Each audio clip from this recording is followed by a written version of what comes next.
பாதகாதிபதிங்கிற கிரகம் உங்கள் ஜாதகத்தில் லக்னத்திலேயோ அல்லது ராசி அதிபதி கூடவோ ராசிலேயோ இருந்தாருன்னா உங்கள் செயல்பாடுகள் எப்பொழுதுமே ஒரே அட்டம்ப்டில் ஜெயிக்காது.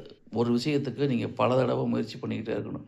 இப்போ லக்னத்தில் பாதகாதிபதி, லக்னாதிபதி கூட பாதகாதிபதி, ராசியில் பாதகாதிபதி அல்லது ராசி அதிபதியோட பாதகாதிபதி இருந்து அதோடைய தசாபுத்திகள் நடந்தால் எப்பொழுதுமே அந்த காலகட்டம் முடிகிற வரைக்கும் உங்களுக்கு ஒரு விஷயத்தை முடிக்கிறது அப்படிங்கிறது ஒரு கேள்விக்குறியாக தான் இருக்கும். காரணம் என்னென்னா, பாதகாதிபதிங்கிற கிரகம் ஒரு விஷயத்தை உடனே உங்களுக்கு வெற்றிகரமாக கொடுக்க மாட்டார். அதில் இழுபறியை கொடுத்து ஒரு ரொம்ப லேட்டாகி ஏன்டா இதை செஞ்சோம் அப்படிங்கிற லெவலுக்கு கொண்டு வந்து அதுக்கப்புறம் தான் முடியக்கூடிய சாத்தியக்கூறுகள் இருக்குது. எனவே இந்த அமைப்பு உங்கள் ஜாதகத்தில் இருந்தால் கண்டிப்பாக டிலேடு அப்படிங்கிறது தவிர்க்க முடியாது. காரணம் என்னென்னா, பாதகாதிபதி தரும் பலன்கள் என்பதை புரிந்து கொள்ளுங்கள். இவை முழுக்க முழுக்க பொதுவான தகவல் தான்.